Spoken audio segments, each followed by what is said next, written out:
பொய் வாக்குறுதிகளை கொடுத்து ஆட்சிக்கு வந்தவர்களால் எப்படி மக்கள் பிரச்சினைகளுக்கு தீர்வு காண முடியும் என வடசென்னை வடக்கு கிழக்கு மாவட்ட கழக செயலாளர் RS ராஜேஷ் கேள்வி எழுப்பியுள்ளார்.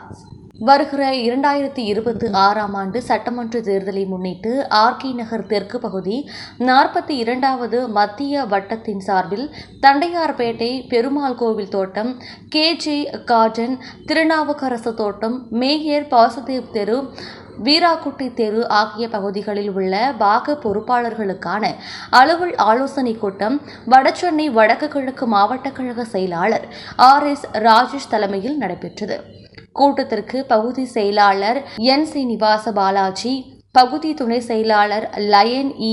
சண்முக விநாயகம், வட்டக்கழக செயலாளர் M. சீனிவாசன் ஆகியோர் முன்னிலை வகித்தனர்.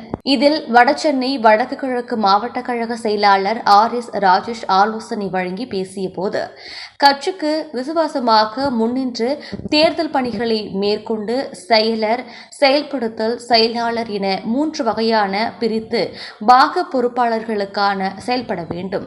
தலைமை என்ன உத்தரவிடுகிறதோ அதனை மக்களிடத்தில் எடுத்து சென்று சேர்க்க வேண்டும்.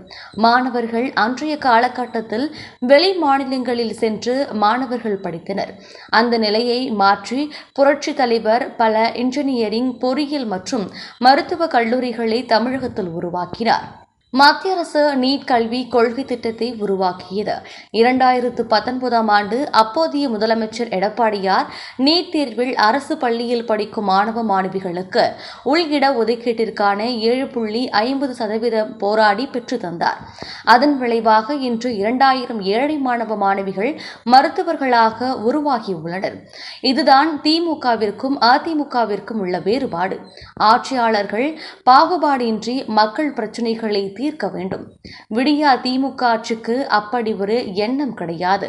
பொய் வாக்குறுதிகளை கொடுத்து ஆட்சிக்கு வந்தவர்களால் எப்படி மக்கள் பிரச்சினைகளுக்கு தீர்வு காண முடியும்? விடியா ஆட்சி பொறுப்பேற்று 3.5 வருடத்தில் கடும் விலைவாசி உயர்வு, சட்டம் ஒழுங்கு சீர்கேடு, 3.5 லட்சம் கோடி கடன், இதுதான் திராவிட மாடலின் சாதனை.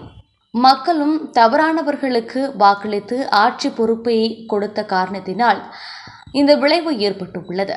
கடந்த சட்டமன்ற தேர்தலில் ஸ்டாலின் தான் வருவார், விடியல் தர போறார் என ஆங்காங்கே பிளக்ஸ் விளம்பரங்கள் செய்து ஸ்பீக்கர் போட்டு வீடு வீடாக ஸ்டிக்கர் ஒட்டி தமிழக மக்களை மொத்தமாக ஏமாற்றிவிட்டனர். மீண்டும் மக்கள் ஏமாற மாட்டார்கள். வருகிற 2026ஆம் ஆண்டு சட்டமன்ற தேர்தலில் கழக ஆட்சி மலர்ந்தே தீரும்.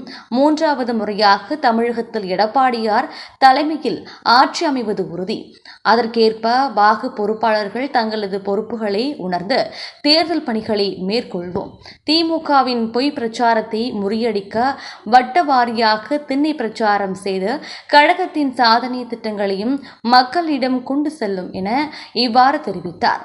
கூட்டத்தில் 9 பேர் கொண்ட கிளைக்கழக பொறுப்பாளர்களான படிவங்களை பாக பொறுப்பாளர்களுக்கு மாவட்ட செயலாளர் RS ராஜேஷ் அப்பொழுது வழங்கினார். இதில் பாக பொறுப்பாளர்கள் K. கிருஷ்ணா, குட்டி என்கின்ற ஆனந்த், தென்றல் சுந்தர் உள்ளிட்டோர் பலர் உடனிருந்தனர். செய்திகளை உடனுக்குடன் தெரிந்து கொள்ள நமது அம்மா இணையதள தொலைக்காட்சியை சப்ஸ்கிரைப் செய்து அருகில் உள்ள பெல் ஐகான்